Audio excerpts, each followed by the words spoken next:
گزرنے کے باوجود بھی ان کے مزارات پہ ان پاکیزہ زوات کی بارگاہوں میں اللہ کی مخلوق حاضری اپنے لیے شرف اور اعزاز سمجھتی ہے، اور میں سمجھتا ہوں کہ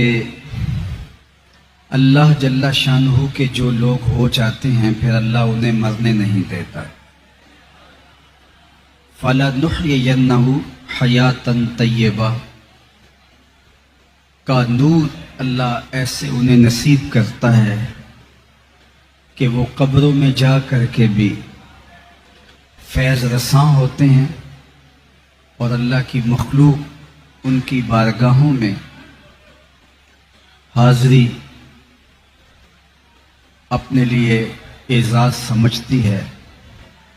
دنیا کے اوپر کتنے لوگ آئے اور آج ان کا زمانے کو نام بھی یاد نہیں ہے۔ آل ساسان نے 3150 سال ایران پہ حکومت کی ہے۔ 150 حکمران یکے بعد دیگرے اس ایک خاندان کے تخت نشین ہوئے ہیں، لیکن آج دنیا ان کے نام بھی بھول چکے ہیں۔ لوگوں کو ان کے تذکرے بھی یاد نہیں ہیں۔ جن کا طوطی بولتا تھا، جن کے نقارے بجتے تھے، آج زمانہ ان کے نام بھی یاد نہیں رکھ پا رہا۔ مٹ گیا مشتاق دل سے رنگ یاد رفتگاں، پھول مہنگے ہو گئے قبریں پرانی ہو گئی۔ کون کسی کو یاد کرتا ہے اور کس کے پاس وقت ہے کہ کوئی کسی کو یاد کرے؟ یہ بالکل میں گجرانوالہ سے لاہور آتا ہوں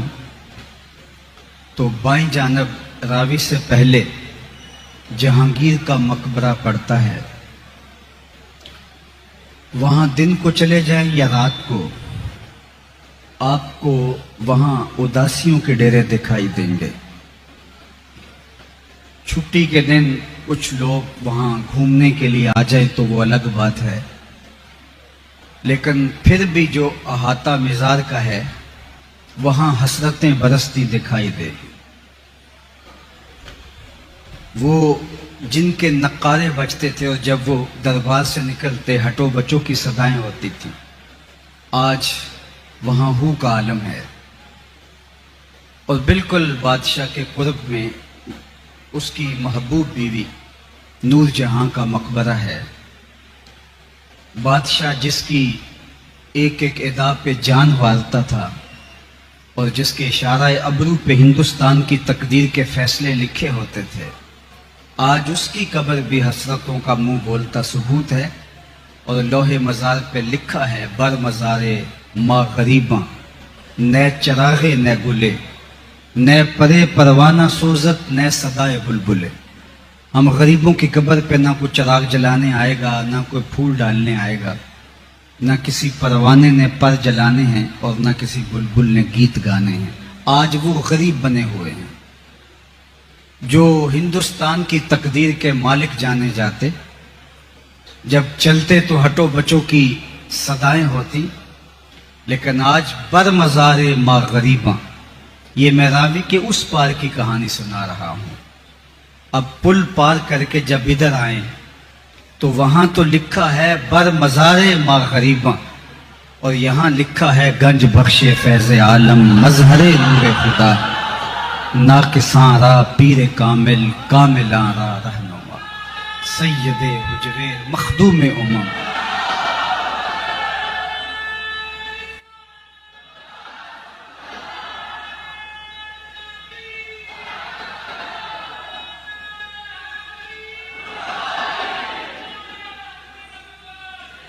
ایک لوح مزار وہ بھی ہے اور ایک لوح مزار یہ بھی ہے۔ وہ ایک شہنشاہ کا مقبرہ ہے اور یہ ایک گدڑی پوش فقیر کا مزار نور ہے۔ وہاں دن کو بھی اداسی ہے، یہاں رات کے پچھلے پہر بھی آ جاؤ تو ہجوم عاشقاں ملے گا۔ وہ منظر آپ کو یاد ہوگا جب مدارس پہ، مساجد پہ، امام بارگاہوں پہ، بازاروں میں، گلی محلوں اور کوچوں میں بم دھماکے ہو رہے تھے، اور جہاں بم دھماکہ ہوتا تو خوف اور ہراس پھیل جاتا، ماحول خوبصورت اور سیکورٹی کے انتظام کرنے کے باوجود بھی وہاں جانے کا حوصلہ نہ ہوتا۔ آپ کے یہاں لاہور میں مون مارکیٹ کے اندر جب حادثہ ہوا تو بعد میں اس کی سیکورٹی باقی مارکیٹوں کی نسبت زیادہ بہتر کر دی گئی، لیکن لوگ اس سمت رخ نہیں کر رہے تھے۔ وہ ماضی کا تصور اتنا بھیانک تھا جب ماؤں کے ساتھ آئے ہوئے بچوں کے بدن کی بوٹیاں دیواروں سے چپک گئی، اور وہ دردناک سانحہ اور وہ منظر لوگوں کے لیے کتنا تکلیف دہ تھا۔ بارہا اعلان کیے جاتے رہے کہ یہ مارکیٹ باقی مارکیٹوں کی نسبت زیادہ محفوظ ہے، لیکن لوگ وہاں کئی مہینے رخ نہیں کر رہے تھے۔ یہ کہانی ایک مارکیٹ کی سنا رہا ہوں۔ اور جب یہاں بم دھماکہ ہوا اور ساری رات لاشیں اٹھائی جاتی رہیں، سحری کے وقت فرش خون سے دھویا گیا، اور جب فجر کی نماز ہوئی تو سارا لاہور امڈ آیا تھا۔ میری مشاطگی کی کیا ضرورت حسن معنی کو کہ فطرت خود بخود کرتی ہے لالے کی حنا بندی۔ اللہ کا وعدہ ہے فَلَنُحْيِيَنَّهُ حَيَاتًا طَيِّبَةً، جو میرے ہو جائیں پھر میں ان کو مرنے نہیں دیتا، ان کو ستھری پاکیزہ زندگی عطا کر دیتا ہوں۔ ان کی دنیاوی زندگی بھی اللہ نے جس شان و شوکت کے ساتھ رکھی ہوتی ہے، لیکن جو انتقال کے بعد اللہ ان کو اعزاز و تکریم دیتا ہے، جو شانیں دیتا ہے، پھر وہ انہی کا مقصود ہوتا ہے۔ یہ اللہ کے بندے، یہ پاکان امت، یہ پارسا لوگ اس مرتبہ رفیع تک کیسے فائز المرام ہوتے ہیں، تو آپ کی بھرپور توجہ چاہوں گا، اور عالی مرتبت علماء کرام، مشائخ اعظام، ان کی دعاؤں کا طالب رہوں گا۔ تو اللہ تعالیٰ نے اپنے پاکیزہ بندوں کا ذکر کیا، جن کے لیے شریعت میں اصطلاح ہے ولی اللہ کی۔ انہیں خوف و حزن نہیں ہے، یہ کسی ڈر اور کسی خطرے سے اپنی زندگی نہیں گزار رہے ہوتے، ایک مطمئن اور خوشگوار زندگی ان کا مقصود ہوتا ہے۔ تو یہ پاکیزہ بندے اس مرتبہ رفیع تک کیسے پہنچتے ہیں؟ اللہ کے پاکیزہ بندوں کے لیے نہ تو کوئی مخصوص یونیفارم ہوتا ہے،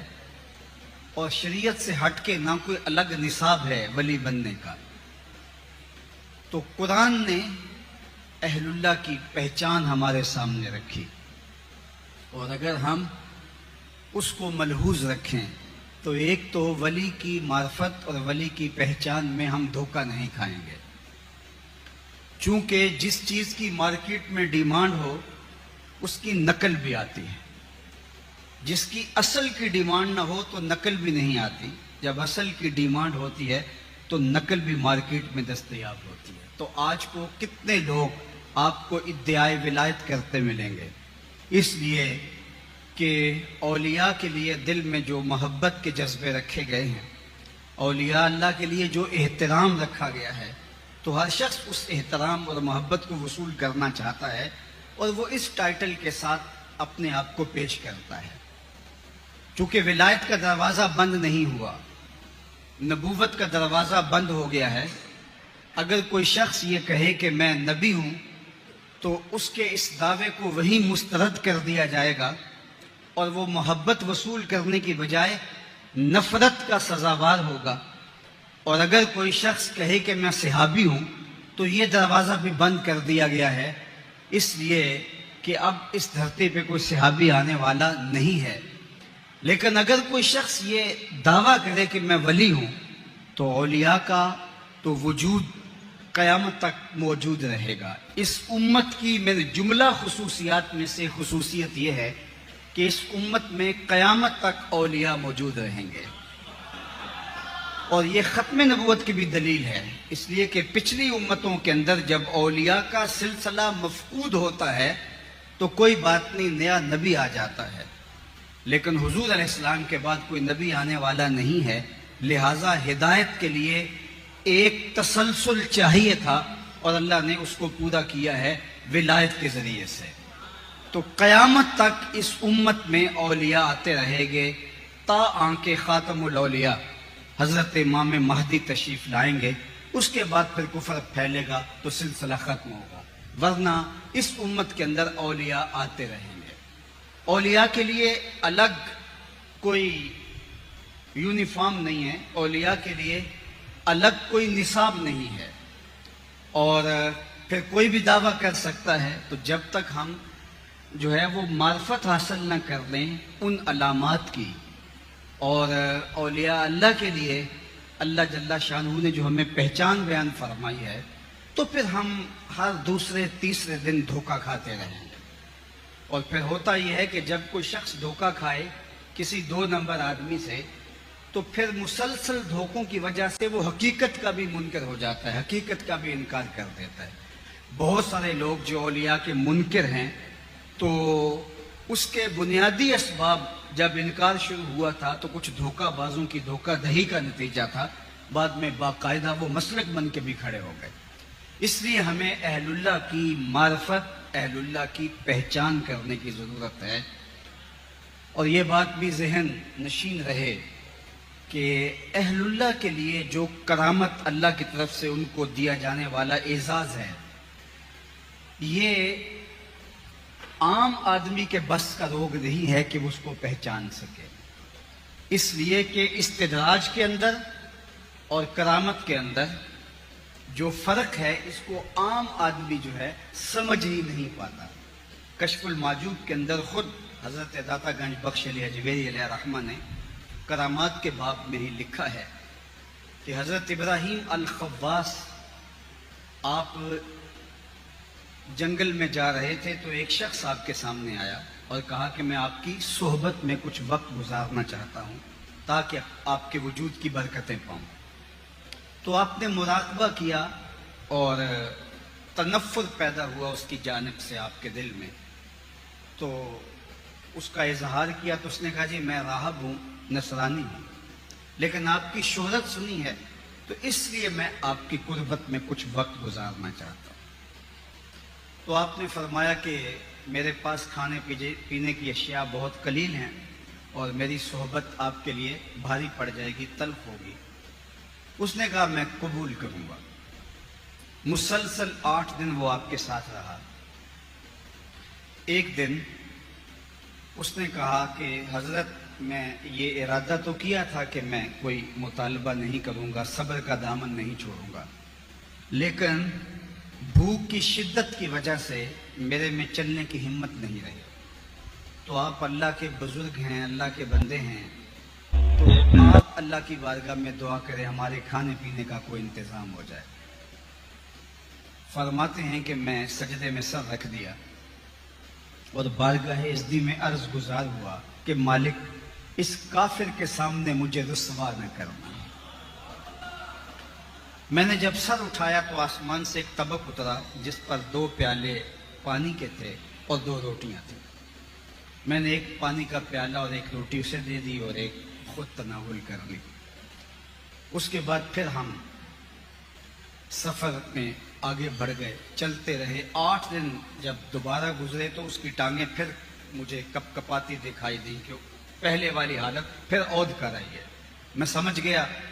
میں نے کہا اس دن اللہ نے لاج رکھ دی تھی، روز روز حالات ایسے نہیں ہوتے، تو قبل اس سے کہ یہ مجھے آزمائے۔ تو کہتے ہیں میں نے پہلے کہا کہ میاں آج تیری باری ہے، تو بھی عیسائیوں کا بہت بڑا پیر پادری ہے۔ تو کہتے ہیں کہ اس نے کوئی تعامل کرنے کی بجائے سجدے میں سر رکھ دیا، اور میرے دل میں تھا کہ اس کے سر رکھنے سے کیا ہوگا، لیکن جب اس نے سر اٹھایا تو آسمان سے طبق اترا جس پر 4 پیالے پانی کے اور 4 روٹیاں تھیں۔ مجھے کہنے لگا کہ حضرت کھائیے، تو میں نے کہا میں نہیں کھاؤں گا، چونکہ یہ کرامت ہو نہیں سکتی اور استدراج کا کھانا میرے لیے جائز نہیں ہے۔ تو اس نے کہا حضرت کھائیے اور 2 مبارکیں وصول کیجیے۔ تو میں نے کہا کیا مبارکیں؟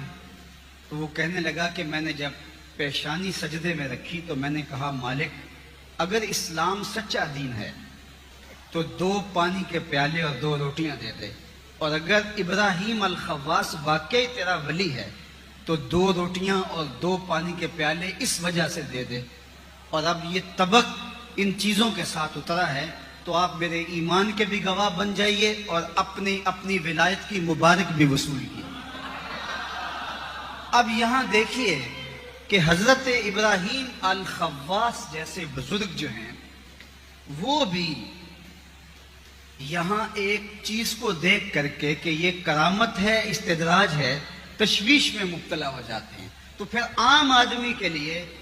یہ کس طرح معیار مقرر کیا جا سکتا ہے؟ شوبدہ باز لوگ تو پھر دھوکہ دے کے کسی کو ولی مان لیں گے،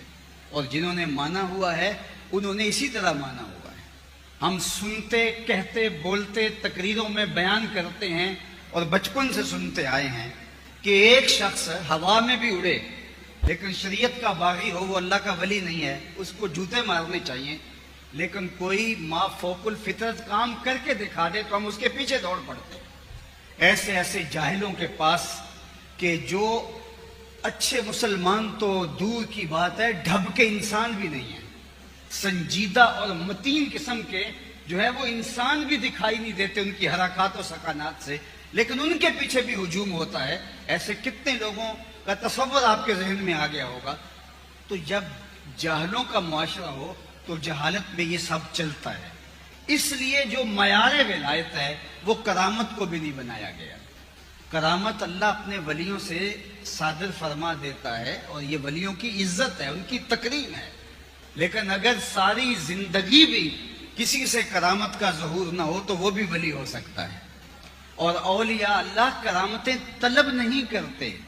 کہ وہ اللہ سے مانگے کہ یا اللہ مجھے کوئی کرامت دے دے تاکہ لوگ میرے پیچھے لگ جائیں، یہ ان کی آرزو نہیں ہوتی۔ ابو عمار حنبلی فرماتے ہیں کن طالبا للاستقامہ لا طالبا للکرامہ،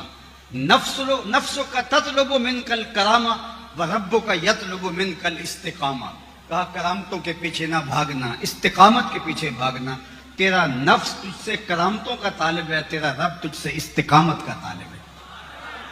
تو کرامت جو ہے برحق ہے، اور کرامت کا من حیث الکرامت انکار کرنا یہ کفر بھی ہے۔ اگر کوئی کہے میں نفس کرامت کو نہیں مانتا، کافر ہوگا۔ اور وہ کرامات جن کا ذکر قرآن میں موجود ہے اس کا انکار قرآن کا انکار ہے، اور اس کا انکار بھی کفر ہے۔ جس عاصم بن برخیہ کا تخت بلقیس آن واحد میں لانا ہے، یہ حضرت سلیمان کے جو ہے وہ ایک صاحب کی کرامت تھی کہ انہوں نے 1 مہینہ جاتے ہوئے لگتا ہے، 1 مہینہ ملک سبا سے ہو کے واپس آتے ہوئے لگتا ہے، اگر چھو کے بھی آنا ہو تو 2 ماہ چاہیے۔ اور جو تخت ہے وہ 60 ہاتھ چوڑا ہے، 80 ہاتھ لمبا ہے اور کئی ہاتھ موٹا ہے، اور 7 جو ہے وہ دروازوں کے اندر مکفل ہے، 7 دیواروں کے اندر، 7 کوٹھڑیوں کے اندر، اور پہرے دار کھڑے ہیں۔ جن نے کہا میں دوپہر تک لے آتا ہوں، بہت بڑی بات تھی، لیکن حضرت سلیمان نے کہا کہ مجھے اس سے بھی پہلے چاہیے۔ تو پھر حضرت سلیمان کا ایک امتی کھڑا ہوا، قال الذی عنده علم من الکتاب، جس کے پاس کتاب اللہ کا علم تھا، اس نے کہا حضرت میں حاضر کر دیتا ہوں۔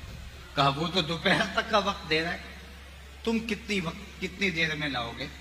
تو کہا انا آتی کا بھی قبل ان یرتد الیک طرفک، حضور آپ آنکھ بعد میں جھپکیں گے، تخت پہلے پڑا ہوگا۔ اور حضرت سلیمان نے ابھی آنکھ نہیں جھپکی، تخت پہلے موجود۔ اور پھر کہا کہ ھذا من فضل ربی، یہ میرے رب کا فضل ہے۔ اللہ اکبر، اللہ اکبر۔ یہاں ایک جملہ عرض کرنا چاہتا ہوں، یہ کمال کے آنے واحد کے اندر تخت قدموں میں حاضر کر دیا، یہ حضرت سلیمان کے امتی کا کمال ہے، یہ حضرت سلیمان کے مقتدی کا کمال ہے۔ جب حضرت سلیمان کے مقتدی کا یہ کمال ہے کہ آنے واحد میں 1 مہینے کی مسافت سے تخت لا کے قدموں میں حاضر کر دیتا ہے، اور خود مقتدی بن کر حضرت سلیمان جس پیغمبر کی اقتداء میں کھڑے ہیں، اس مقتدا کی شان کا عالم کیا ہوگا، ان کی عظمتوں کا عالم کیا ہوگا۔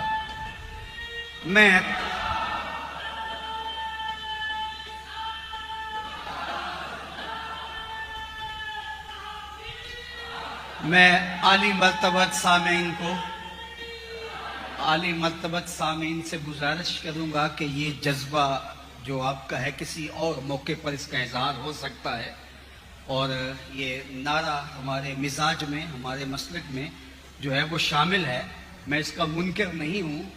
لیکن کبھی کبھی ایسا ہوتا ہے کہ نظارے کے لیے جنبش مژگاں بھی بھار ہے، نرگس کی آنکھ سے تجھے دیکھا کرے کوئی،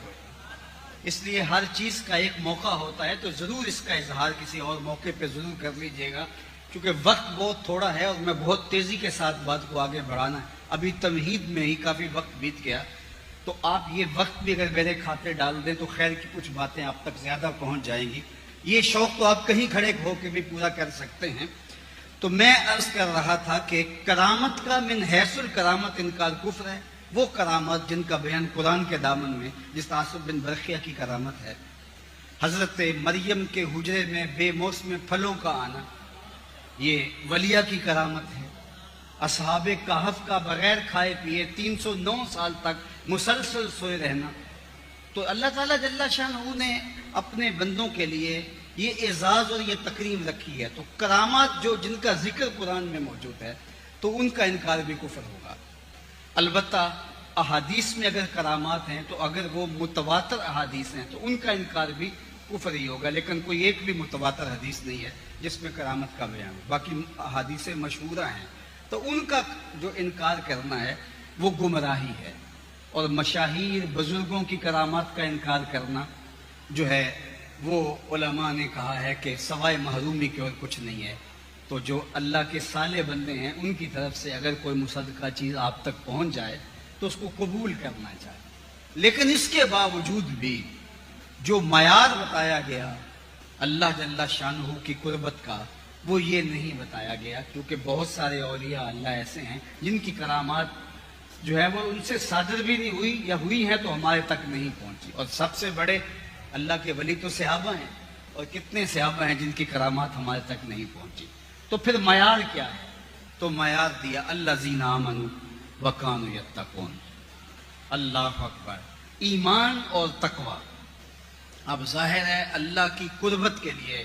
ایمان بھی اعلیٰ درجے کا اس مقام پہ کہ تیقن کا وہ نور اور یقین کی وہ بجلیاں ان کے اعتقادات سے پھوٹتی ہوں، اور ایمان میں سب سے پہلی چیز، سب سے اولیت جس چیز کو ہے وہ عقیدہ توحید کو ہے۔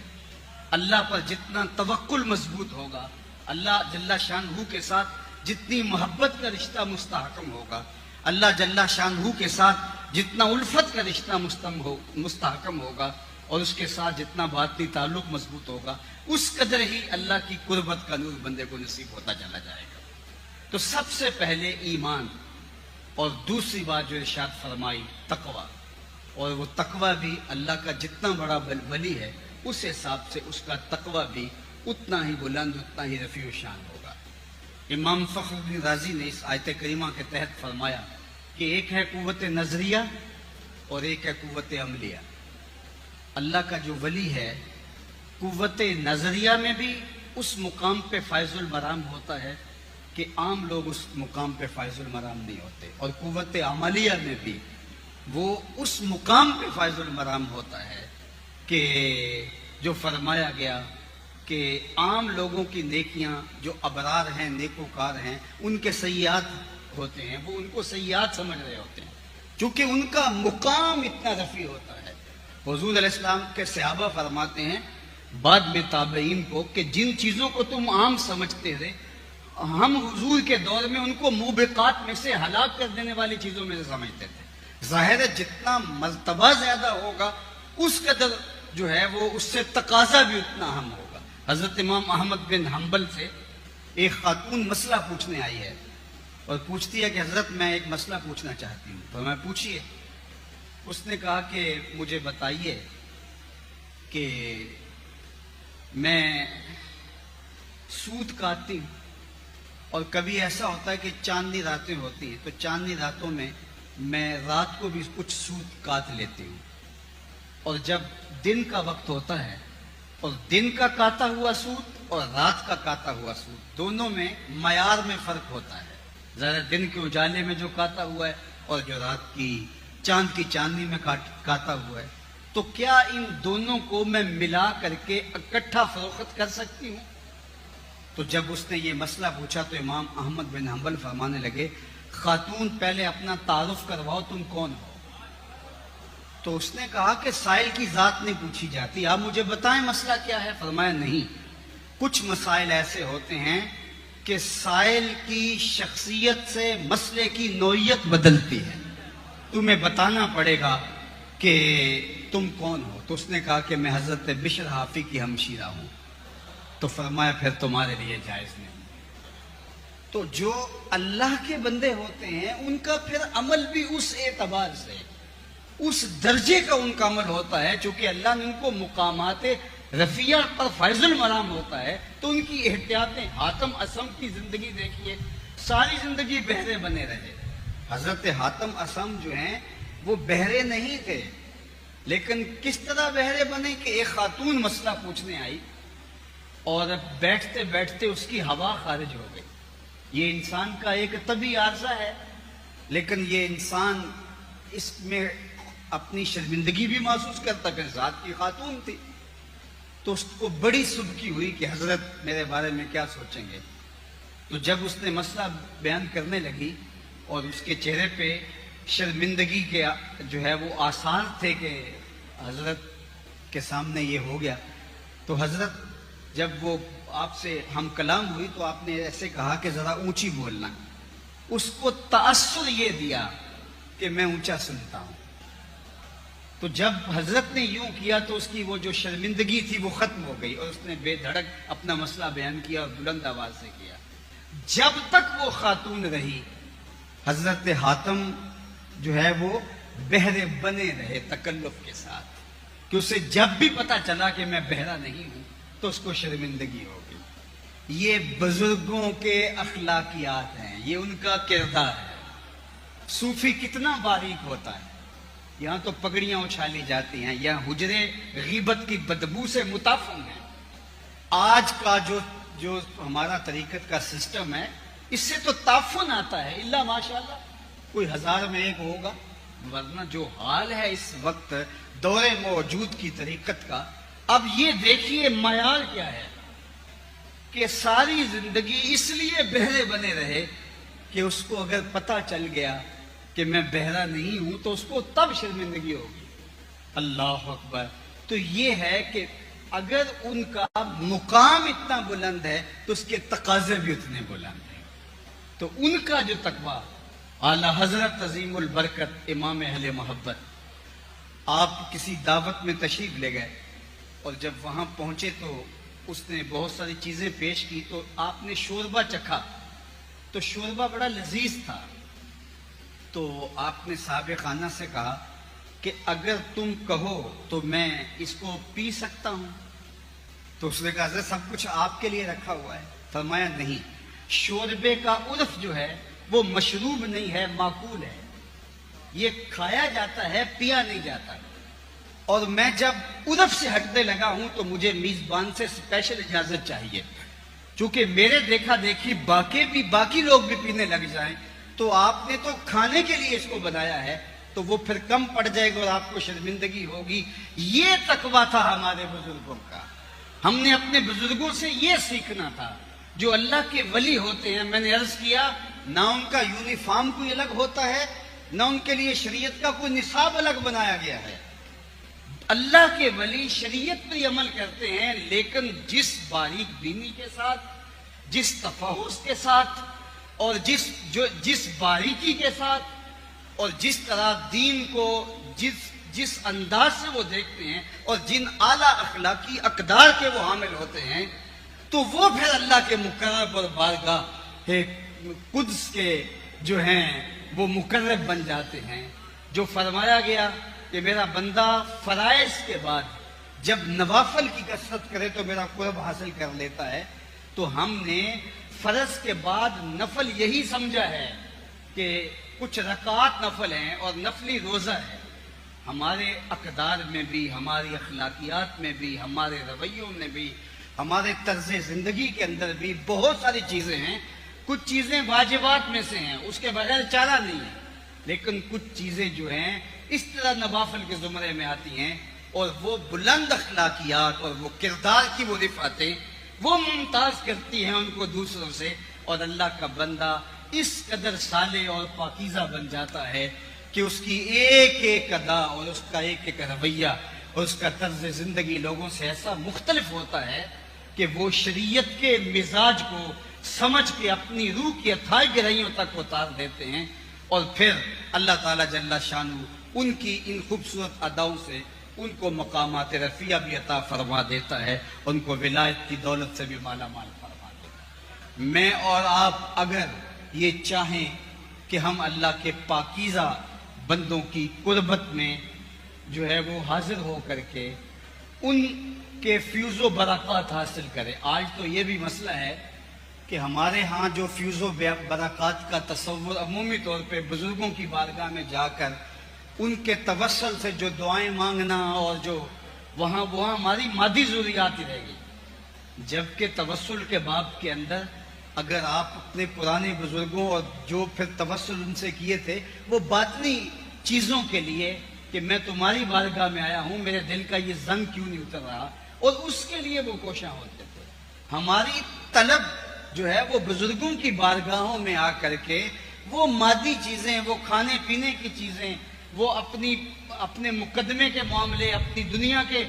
قرض کے معاملے، بلکہ میں دوستوں کو کہا کرتا ہوں ہم تو مدینہ المنورہ بھی جائیں تو واپس آ کے کہتے ہیں کہ بس میرا جی چاہا وہاں کہ بریانی ملے تو ایک آدمی جناب بریانی لے کر آ گیا، میں اس کا انکار نہیں کرتا، میرا جی چاہا کہ وہاں فلاں چیز ملے تو بھائی صاحب بس ایک شخص آیا، اس نے پلیٹ میں ڈالی ہوئی تھی، میں نے کہا مدینہ المنورہ میں جا کے بھی بریانیاں مانگتے ہو؟ وہاں جا کے تو تم نے کچھ اور مانگنا تھا، دل کے اجالے مانگنے تھے۔ آہ ناداں تو ہی چند کلیوں پر قناعت کر گیا، ورنہ گلشن میں علاج تنگ یہ داماں بھی تھا۔ تو بزرگوں کی بارگاہوں میں آ کر کے ہمارا دامن طلب، ہماری وسعت کیا ہونی چاہیے۔ کسی کے ظرف کا پتہ تبھی چلے گا کہ اس کی ڈیمانڈ کیا ہے، اس کی طلب کیا ہے۔ جو اس کی طلب ہوگی اس سے پتہ چلے گا اس کے اندر کیا چل رہا ہے۔ وہ کیا کسی نے کہا تھا نا کہ جام نہ دے حسن طلب کی داد ہی دے، یعنی جو حسن طلب ہے وہ کتنا بڑا ہے، تو وہ حسن طلب ہمارا ان بزرگوں کی بارگاہوں میں آ کے کس طرح دامن پھیلتے اور ہم ان سے کس چیز کا تقاضا کرتے ہیں۔ آج ہم بد اخلاقیوں میں مبتلا ہیں، آج ہمارے دل وسوسوں کا شکار ہیں، آج ہماری نمازوں میں خشوع و خضوع باقی نہیں رہا، آج ہماری زندگیوں کے اندر غیبت اور نفرت اور حسد اور بغض اور کینے اور عجب اور پتہ نہیں کیا کچھ ہمارا اندر لٹ گیا ہوا ہے۔ آج سجدوں کا وہ نور ہمیں نصیب ہی نہیں ہو رہا، ہم صرف سوائے ٹکرے مارنے کے اور کچھ نہیں کر رہے۔ حضور داتا گنج بخش علی حجویری کی بارگاہ میں آئے ہیں تو یہاں اللہ کی بارگاہ میں دعا کیجئے ان کے پاکیزہ وسیلے کے ساتھ کہ میرے مالک تیرے بندے کی چوکھٹ پہ آیا ہوں، ان کی روح پاک کے تقدس سے من کو روشنی عطا کر دے، مجھے لذت سجدہ عطا کر دے، مجھے قیام کا نور عطا کر دے، میرے اندر کے سارے جو ہیں وہ اغراض کی جو میل کچیل جمی ہوئی ہے اللہ وہ دور کر کے میرے باطن کو ستھرائیوں کا، پاکیزگیوں کا اور عفتوں کا نور عطا فرما دے۔ تو ان پاک باز بندوں سے آ کے ہم نے اپنی ان علائشوں سے اپنے آپ کو پاک کرنا تھا اور اپنے اندر کی صفائی اور اپنے اندر کی ستھرائی کا سامان کرنا تھا، اور انہوں نے جن اقدار کے ذریعے، جن عالی مرتبت اخلاقیات کے ذریعے، جس حسن عمل کے ذریعے،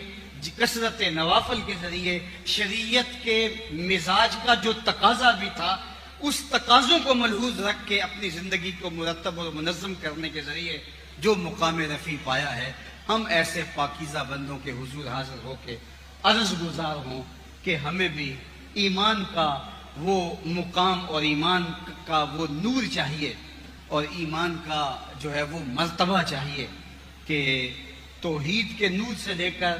جناب رسالت مآب صلی اللہ علیہ وآلہ وسلم کے ساتھ ہمارا باطن کا تعلق اور آخرت کا تصور جو ہمارے بنیادی 3 عقائد ہیں ان کے اندر ہمیں اس قدر تیقن اور اس قدر کیفیت اور اس قدر جو ہے وہ نور ہونا چاہیے کہ ہم اس عقیدے کے نتیجے کے اندر ایک بے خوف، ایک صالح اور ایک پاکیزہ انسان بن سکتے ہیں۔ اور وہ ایمان اہل اللہ کی صحبت سے آ کر کے ہمیں حاصل ہوتا ہے۔ بلکہ ہمیں تو یہ بھی بتایا گیا اذا تحیرتم فی الامور فاستعینوا من اہل القبور، جب تم امور کے اندر تحیر میں مبتلا ہو جاؤ تو اہل قبور کی بارگاہ میں آ کے جب تم حاضری دیتے ہو تو تمہارے اس مرض کا بھی علاج ہوتا ہے۔ اس لیے اگر مانگنے کا سلیقہ ہے تو ہمیں ان بزرگوں کی بارگاہ سے وہ باطنی چیزیں مانگنی چاہیے، اور اگر ہمیں سلیقہ نہیں آتا تو ہمیں خاموش ہو کے بیٹھنا چاہیے اور فیض کا انحصار کرنا چاہیے اور ان کی مرضی پہ چھوڑنا چاہیے کہ وہ ہمارے باطن کو کیا دے دیں،